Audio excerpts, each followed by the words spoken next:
and viewers. Welcome to my page. I come to you today in the comfort of your homes or wherever you are with a God's Way outreach. I call it God's Way outreach, and I want to share a message with you that the Lord lay in my heart. And I title it, Look and Live. A lot has been happening and going around the world, and I've been praying, watching the situation. And I came up with this message so that we can all encourage one another in the Lord. Because everything might be happening and people might be afraid. People might be wondering, at the end of all this that are going on, do I keep my job? Will I be okay? Will I survive this? Will I survive this time? Will my family be okay? Will my loved ones be okay? The people that I care about, will they be okay? Will life remain the same? Will things remain the same?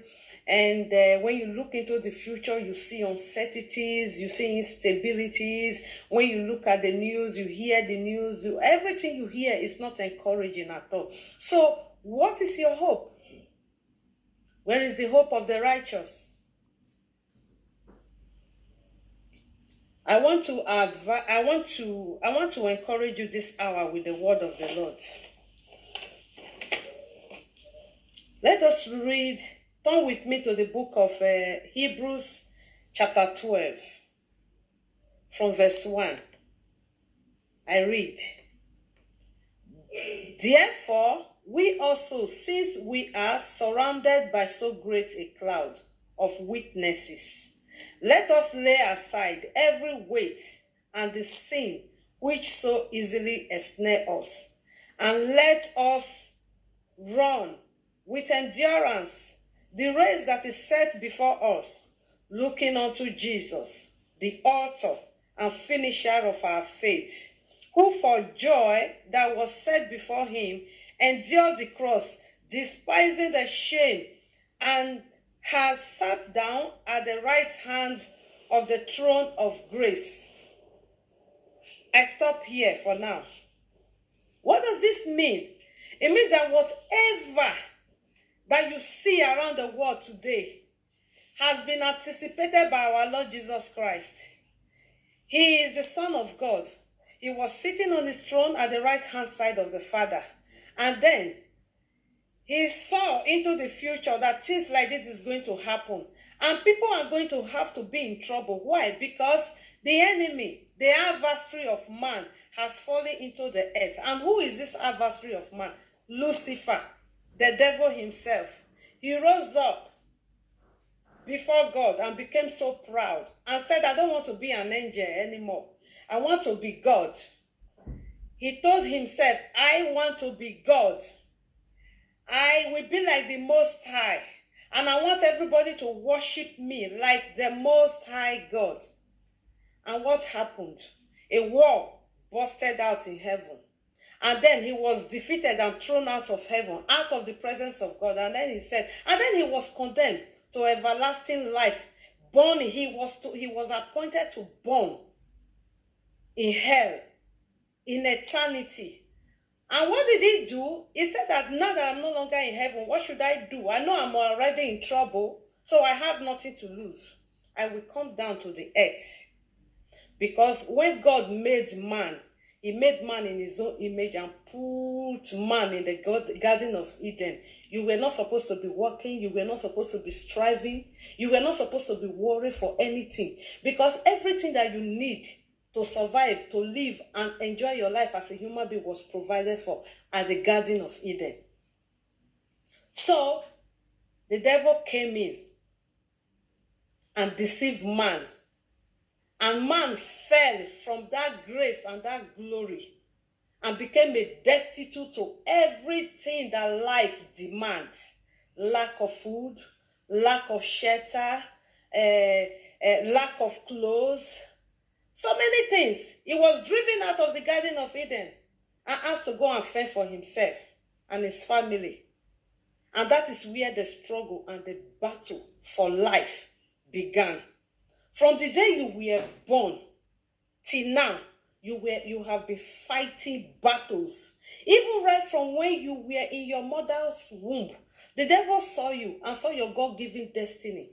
Because no man that was created, that came into this world, that came in without a destiny that has been assigned to him by God himself. You carried a glorious destiny. And you did not just come into this world empty. You came beautifully endowed by God. You were spiritually endowed with spiritual abilities. And that is the reason why the enemy is mad at you. Why? Because God loves you. He wants you to have an expected end. What is that expected end? Something that benefits you and that glorifies his name. You were made to give glory and pleasure to God. So you were wonderfully and beautifully made. Because of this great destiny and this attribute that is in you, that God himself assigned for you, the enemy is angry. Why? Because you will glorify God. When you live well, you will bring honor to his name. And you yourself, you will be well, it will be well with you in the land of the living. He said, no. The only way I can get back to God is to go after that work of his hand, man. If you go to the book of Psalms, you will find out where somebody was asking God, what is it about man that you so endow him and you made him a little bit more than the angel, lower than the angel? There is nothing you did not give to man. You gave man the earth. You created every pleasant thing and put him in charge of it. Where is it? In my heart, I think the devil who is jealous is the one doing that, asking all that questions. So the race that you are running is a spiritual one. Even though it looks physical, you are born, you came from someone. Because when you look at the earth today, you will know that there is nothing that you see on the earth today that nobody is responsible for. When you see buildings, the buildings didn't just appear there on their own. The cars you see on the road, they don't appear there. Every flower you see planted, somebody is responsible for something. In the same vein, we can also know that the water, the sea, the sky, and someone is responsible for it. And the person is invisible, is the Almighty God himself. He is seated on the throne in heaven. He's still on the throne. And the earth is his footstool. There is nothing happening in the world today that God does not know about. Why? Because the earth itself is under his feet and is rotating under his leg. And he has decreed that no man, he said that as long as the earth remaineth, seed time and harvest time shall never cease. Winter and summer shall never cease. You see, autumn and spring, they will all always come. So do not be afraid. Maybe this is the end of the world. Someone is going to destroy the earth. And God is still in control. This is why you should look up to God. Look up to Jesus, the author and finisher of your faith. He is the source of your faith.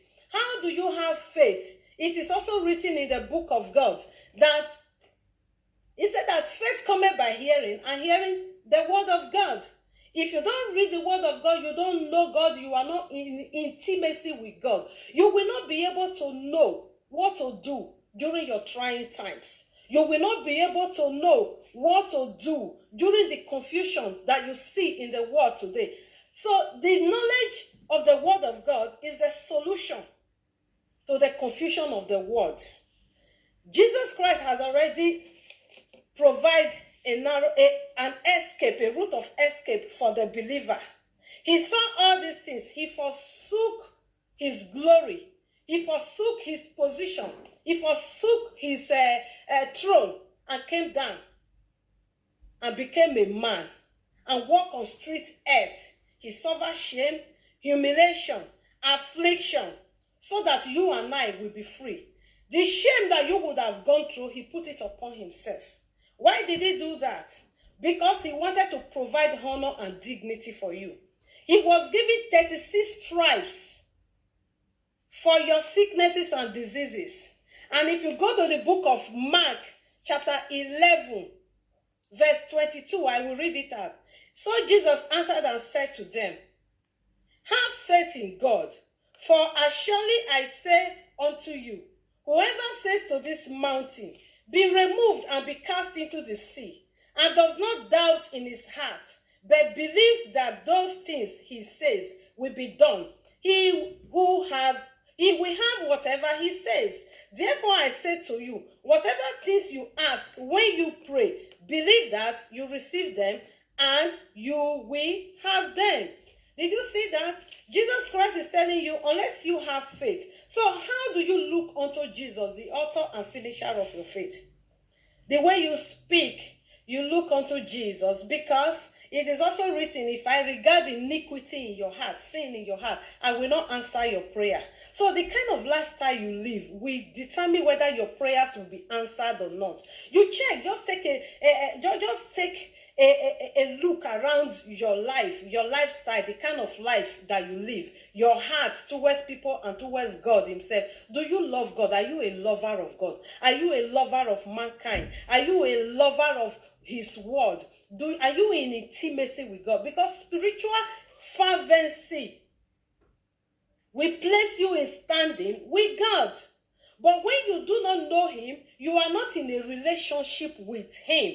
Then you are not qualified to benefit from all his spiritual blessings that he has for the body of Christ. Because the benefit of the kingdom of God, it is only for those who are within the kingdom of God. So what is this kingdom of God? The kingdom of God cannot come by observation. You don't see it like when you go to Paris, you say, this is where Paris is. The kingdom of God does not exist in a place. It exists in the life of men. When you accept Jesus Christ as your own personal Lord and Savior, you forsake your old ways and say, Father, it is no longer my will, but it is you. I have chosen to follow you. It is you that will dictate the path I will go in life. It is you that will determine what I like, what I love. Because I trust you. I know that your thought for me is thought of good and not of evil. So give me an expected end. Then you follow him. So you look up to him in the decisions you make, in the kind of people you keep, in the way you make money. You don't have to kill to make money. You don't have to cheat to make money. And then you confess your sins. Father, have I ever told a lie? Have I ever hated? Have I ever killed someone by wishing them dead in my heart? I repent from my way. I want to follow you all the days of my life. It is no longer I. It is no longer my will, but it is your will. Then you are looking unto God. There is another thing again. When you pray to God to remove the mountains that you see. Because what is a mountain? Cancer disease is a mountain. All form of sickness is a mountain. Lack of money is a mountain. Poverty is a mountain.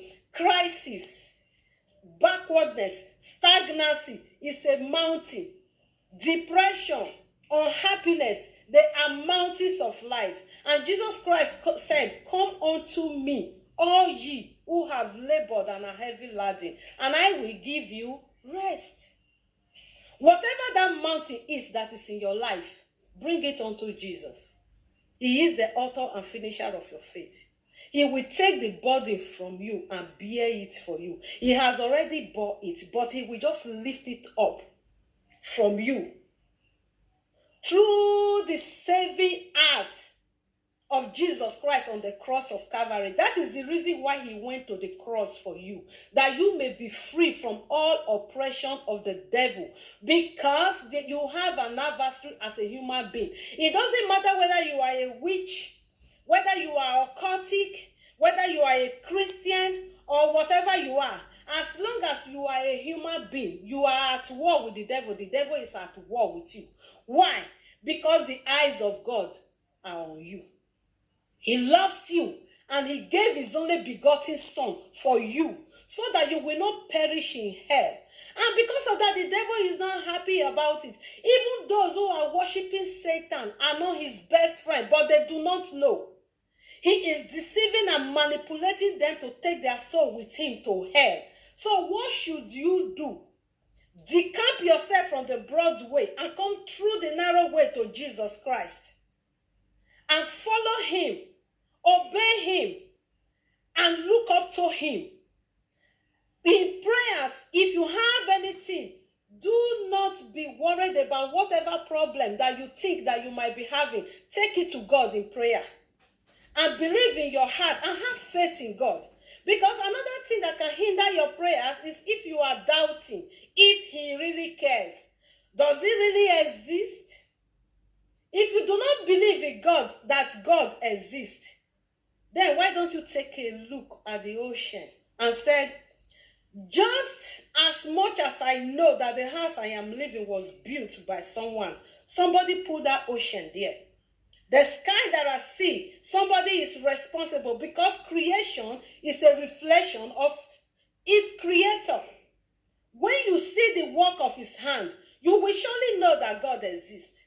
And it is also written in the Bible that only a fool in his heart will say that there is no God. Because you see all the evidence around you, undeniable evidence, and you still think there is none. But if you are doubting, why don't you believe in his word and try him and see? Just come and try. Ask him for forgiveness. Ask him to help you out of any situation that you might be going through. And believe in him. You have nothing to lose when you believe in God. Because whether you believe in him or not, that situation is already there. But a trial will convince you. Try him and see. Believe in him. Give him a trial and see if he cannot do what he said he will do. He said that if you ask anything in my name, when you keep my commandment, ask anything in my name, and I will do it. Why don't you do it?